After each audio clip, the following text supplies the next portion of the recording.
Friends, welcome back to my YouTube channel Toppers World. In today's video, I'm going to show you how to attempt MCQ type questions, multiple choice questions, and the video is equally suitable for academic and general training students. आप चाहे general training के student हो चाहे आप academic के students हो, आपको multiple choice questions कैसे सॉल्व करने चाहिए, किस तरीके से सॉल्व करने चाहिए, I am going to explain the whole procedure of attempting MCQs. तो video is going to be very very interesting. और ख़ास कुछ स्टूडेंट्स ने मुझे रिक्वेस्ट की थी कि मैं MCQs पे वीडियो बनाऊं क्योंकि बहुत सारे स्टूडेंट्स को MCQs में डिफ़िकल्टीज आती हैं। तो many students have requested me, so for that reason I have chosen a book here called Cambridge 8. Actually I have chosen this book reason being that कि जो पुरानी कैम्ब्रिज की बुक्स हैं, कैम्ब्रिज 8, 7, 9, वो ज़्यादा डिफ़िकल्ट हैं as compare to Cambridge 14, 15, 16। So MCQs पे अगर आप मास्टरी करना चाहते हो तो you need to go through some old books like 7, 8 और 9। तो यहाँ पे मैंने कैम्ब्रिज 8 बुक ली है और मैं जो टेस्ट मैंने यहाँ पे लिया है वो है टेस्ट 4 और टॉपिक है biological control of pests. So how to control the pests, pesticides, by using pesticide, insecticides, how can we control pests? Pests क्या होते हैं? जो छोटे छोटे कीड़े होते हैं जो हमारी फसलों को ख़राब करते हैं जी, उसके बारे में है। तो शुरू कैसे करना? First of all we have to go through the questions section. तो there are 4 questions 14, 15, 16 and 17. So सबसे पहले हमने करना क्या होता है? We have to read the question. The use of pesticides has contributed to. Okay, at this stage I suggest you that कि आपने ये options नहीं पढ़नी. You need not to read these options, just to read the statement. The use of pesticide has contributed to. तो इसका मतलब क्या हो गया कि पेस्टिसाइड के इस्तेमाल ने किस चीज़ में योगदान दिया, कंट्रीब्यूट किया. तो चलो हम इसको अब ढूंढते हैं. तो फर्स्ट क्वेश्चन है, तो मोस्ट प्रोबेबली हमें पहले 1-2 पैरों में ही आंसर मिलना चाहिए. तो यहाँ पे मैं इसको पढ़ता हूँ. The continuous and reckless use of synthetic chemicals. ये जो सिंथेटिक केमिकल्स हैं ये पेस्टिसाइड्स हैं. Okay, reckless use means without any stop, continuous use for control of pests which pose a threat to agriculture crops and human health is proving to be counter productive. तो इसका जो लगातार इस्तेमाल हो रहा है कीड़े मार दवाइयों का या पेस्टिसाइड्स का पेस्ट को कंट्रोल करने के लिए, इसने एक खतरा पैदा कर दिया है हमारी एग्रीकल्चर क्रॉप्स के लिए और ह्यूमन हेल्थ के लिए. और ये हमें अब काउंटर प्रोडक्टिव साबित हो रही हैं. मीन्स ये हम हमारे लिए अभी हम हार्मफुल साबित हो रहे हैं pesticides, apart from engendering wide spread ecological disorders. ये जो इससे क्या होता है कि इकोलॉजिकल इम्बैलेंस क्रिएट हो गया, इन्वायरमेंटल इम्बैलेंस क्रिएट हो गया. इसके अलावा और भी बहुत कुछ हो रहा है apart from engendering mean increasing wide spread mean world wide, सारी दुनिया में फैलना. इकोलॉजिकल डिसऑर्डर, असंतुलन, ecological means environmental, disorder mean असंतुलन, इम्बैलेंस. तो इसके अलावा और क्या हो रहा है? Pesticides have contributed to the emergence of a new breed of chemical resistant highly lethal superbugs. तो अब क्या हो रहा है कि बहुत सारे नए कीड़े पैदा हो रहे हैं जो कि इन पेस्टिसाइड्स के उन पे पेस्टिसाइड का कोई असर नहीं हो रहा, वो सुपरबग बन गए हैं, बहुत स्ट्रॉन्ग बन गए हैं वो. तो हमारा इकोलॉजिकल डिसऑर्डर्स वाली लाइन है. अब इसको देखते हैं वहाँ पे जाके. तो आप देखेंगे कि सभी में इकोलॉजिकल डिज़ास्टर, इकोलॉजीज़, तो 4 के 4 ऑप्शन में आपको इकोलॉजीज़ दिया हुआ है. तो हमारे जो आंसर है वो क्या है?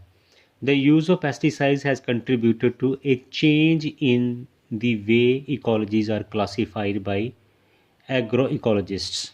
तो एग्रो इकोलॉजिस्ट्स ने जो डेफिनेशंस दी हैं इकोलॉजीज़ की, उसमें थोड़ा बदलाव आया. तो ऐसा कोई बात नहीं थी वहाँ पे. बी देखिए, an imbalance disorder disorder means imbalance in many ecologies around the world. तो मेरे हिसाब से ये आंसर बिल्कुल ठीक बैठता है। पर हम अगले ऑप्शन भी पढ़ लेते हैं। The prevention of ecological disorders in some parts of the world. Prevention की कोई बात नहीं है वहाँ पे। An increase in the range of ecologies which can be usefully formed. तो ऐसा भी कोई बात नहीं की कि कुछ इंक्रीज़ हुआ है इकोलॉजीज़ की रेंज में। तो इंक्रीज़ क्या हुआ, इम्बैलेंस इंक्रीज़ हुआ, ये बताया गया था। तो right answer to the question of 14 is B, an imbalance in many ecologies around the world. अब इसी पॉइंट को हम दोबारा इसे यहाँ पे काउंटर वेरीफाई करते हैं। Apart from engendering mean increasing widespread ecological disorders. Ecological disorders mean imbalance. So this is the clear answer of the first question. So I hope that you understood the way I have explained to you. उसके बाद अगला जो question है, the Food and Agriculture Organization has counted more than 300 agricultural pests which। तो इसका मतलब क्या है कि FAO ने हैज़ काउंट किया है, गिना है मोर देन 300 एग्रीकल्चरल पेस्ट्स। इन्होंने 300 से भी ज़्यादा एग्रीकल्चरल पेस्ट्स, खेती बाड़ी से रिलेटेड जो कीड़े मकोड़े हैं, उन्होंने काउंट किए हैं, जो कि क्या करते हैं। आगे इसका हमें वहाँ पे पैसेज पे जाएंगे। तो पैसेज में अगले ही पैरे में they have explained about food and agriculture organization. Okay, according to a recent study by the FAO, more than 300 species of agricultural pests have developed। इन्होंने क्या किया, डेवलप्ड किया रेजिस्टेंस, प्रतिरोध, to a wide range of potent chemicals. इतने शक्तिशाली chemicals थे, उनका भी अब इन पे असर नहीं होता, तो उन्होंने रेजिस्टेंस अक्वायर कर ली है। तो पेस्ट्स ने क्या कर लिया, 300 से भी ज़्यादा स्पीशीज़ ऑफ पेस्ट्स ने क्या हासिल कर लिया है, they have got the strength, power उनके अंदर आ गई है कि वो पेस्टिसाइड्स का उन पे असर नहीं होता। पोटेंट मीन स्ट्रॉन्ग, केमिकल्स का भी असर नहीं हो रहा, और उन्होंने अक्वायर कर ली रेजिस्टेंस। रेजिस्टेंस मीन्स प्रतिरोध। So let's see the options now. are no longer responding to most pesticides in use। सो 300 से भी ज़्यादा जो एग्रीकल्चरल पेस्ट्स हैं, वो अब पेस्टिसाइड जो हम इस्तेमाल कर रहे हैं उनको रिस्पॉन्ड नहीं करती, उनके ऊपर इनका असर नहीं होता पेस्टिसाइड्स का। इसका मतलब ये है। तो ये तो हमारा आंसर लगभग 100% यही है। अब वैसे ऑप्शंस पढ़ लेते हैं। Can be easily controlled through the use of pesticides. तो ये वो बात नहीं कर रहा था, ये कहता है कि 300 से ज़्यादा पेस्ट को अब कंट्रोल कर सकते हैं। Continue to spread disease in wide range of crops, ये भी नहीं है कि ये ज़्यादा से ज़्यादा बीमारियां फैला रहे हैं। May you be used as a part of bio controls replacement of pesticides, ऐसी कोई बात ही नहीं की गई, बायो कंट्रोल जैसे वर्ड्स नहीं आए। तो 300 से ज़्यादा जो एग्रीकल्चरल पेस्ट हैं which are no longer responding, तो this is our answer. More than 300 species of agricultural pests have developed a resistance to a wide range of potent chemicals। तो उन्होंने एक रेजिस्टेंस डेवलप कर ली है, यानी कि दवाई का इनके ऊपर असर नहीं होता। तो हमारा जो आंसर है इसका सेकंड का 15 का ए है। तो 15 क्वेश्चन का आंसर ए, 14 का मैंने शायद लिखा नहीं है, that was be. Okay, now next is cotton farmers in Central America began to use pesticides। जो कॉटन फार्मर्स हैं सेंट्रल अमेरिका के, उन्होंने पेस्टिसाइड्स का इस्तेमाल करना शुरू किया। क्यों किया, अब हम यहाँ पे देखेंगे। तो हमें क्या ढूंढना है, हमें ढूंढना है cotton farmers in Central America. तो cotton farmers in Central America, ये कहाँ पे दिया गया है, यस सेंट्रल अमेरिका, तो यहाँ पे आ गया द केमिकल इंटेंसिव।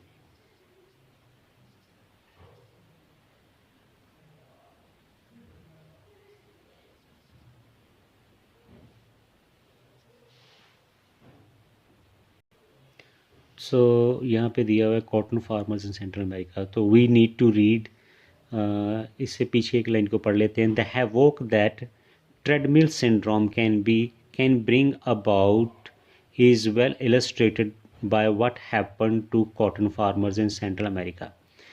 उन्होंने क्या किया? In the early 1940s, basking in the glory of chemical-based intensive agriculture, the farmers avidly took to pesticides as a sure measure to boost crop yield. तो 1940s में farmers ने क्या किया कि pesticides का इस्तेमाल इंटेंसिवली करना शुरू कर दिया, बहुत सीरियसली और इन लार्ज स्केल. क्यों किया? The farmers avidly took to pesticide as a sure measure, कि उनको पक्का यकीन था कि इनसे उनकी फसलों की जो आउटपुट है, यील्ड है, वो बढ़ेगी, बूस्टअप होगी, इंक्रीज होगी फसलों की आउटपुट, उन्हीं कॉटन क्रॉप का प्रोडक्शन बढ़ेगा. इसलिए उन्होंने रेकलेसली यूज़ करना शुरू किया. तो because of an intensive government advertising campaign, कोई गवर्नमेंट की बात नहीं हुई, in response to the appearance of new varieties of pests, इसकी भी बात नहीं की कि कोई नई वैरायटी ऑफ पेस्ट आ गए. As a result of changes in the seasons and climate, कोई मौसम बदल गया, इसकी भी बात नहीं है. To ensure more cotton was harvested from each crop. हाँ जी, ये ऑप्शन बिल्कुल सही बैठती है. पूरा यकीनन बनाना कि जब वो फसलों की कटाई, हार्वेस्ट यानी कि आउटपुट जो है उनकी हर साल ज़्यादा से ज़्यादा होगी. To insure more cotton was harvested from each crop, हर क्रॉप से वो ज़्यादा से ज़्यादा यील्ड हासिल करेंगे. तो 16th answer is D. Next question is by the mid 1960s means in 1955, like cotton farmers in Central America found that pesticides, तो कॉटन फार्मर्स को पता लगा सेंट्रल अमेरिका में कि जो पेस्टिसाइड्स हैं क्या कर रही हैं उनके लिए. By the mid 1960s the situation took an alarming turn, हालात जो थे वे चिंताजनक हो गए. With outbreak of 4 more new pests, 4 नई किस्म के कीड़े आ गए, पैदा हो गए. necessitating the pesticide spraying to such an extent that, इसने इतना हालात क्रिएट कैसे कर दिए कि अब बहुत ज़रूरी हो गया था पेस्टिसाइड की स्प्रे करना. that 50% of financial outlay on cotton production was accounted for by pesticides. कि इससे क्या हो गया कि जितना भी खर्चा आता था ना कॉटन की क्रॉप को उगाने में, कॉटन की फसल को उगाने में जितना खर्चा आ रहा था, उसमें से 50% खर्चा जो था पेस्टिसाइड्स की स्प्रे का ही हो गया. तो कहने का मतलब क्या है कि आधा जो खर्च था, जो इनपुट कॉस्ट है उनकी, that was around 50% was due to pesticides, increasing use of pesticides. तो were wiping out 50% of the pest plaguing the crops, तो ये कह रहा है कि पेस्टिसाइड्स ने 50% उनके कीड़े ख़त्म कर दिए, ऐसी बात नहीं हुई. Were destroying 50% of crop, 50% crop बर्बाद हो गई, ये भी बात नहीं हुई. Were causing 50% increase in number of new pests, नए 50% नए कीड़े पैदा हो गए, वहाँ पे तो 4 की बात हुई थी, तो ये भी नहीं है. Were costing 50% of the outlay total amount they spend on their crops, तो जितना भी खर्चा कर रहे थे अपनी फसलों के ऊपर, उनमें से 50% किसका हो गया? पेस्टिसाइड का. तो ये डी ऑप्शन बिल्कुल 100% करेक्ट है. तो जो टिप्स की बात करूँ तो इसमें टिप्स क्या होती हैं एमसीक्यूज़ को करने की, कि आप क्वेश्चन पढ़ें, ऑप्शंस को ना पढ़ें. क्वेश्चन के जो कीवर्ड्स हैं, जैसे कि 1960 था यहाँ पे clear cut central America, cotton farmers in Central America, आपने इनको ढूंढ के उनके आगे जो इन्फॉर्मेशन दी होती है उसको पढ़ना है, ध्यान से पढ़ना है, उसका मीनिंग समझने की कोशिश करनी है. अगर आप वो मीनिंग समझ जाते हैं, आपको अंडरस्टैंड हो जाती है वो इंग्लिश, तो आप फिर आपका जो एमसीक्यू टाइप ऑफ क्वेश्चंस हैं वो बिल्कुल ठीक हो जाएंगे. ठीक है जी. तो ये सारी वीडियो थी एमसीक्यूज़ के related. So I hope that कि आपको जी अच्छी लगेगी. Thank you.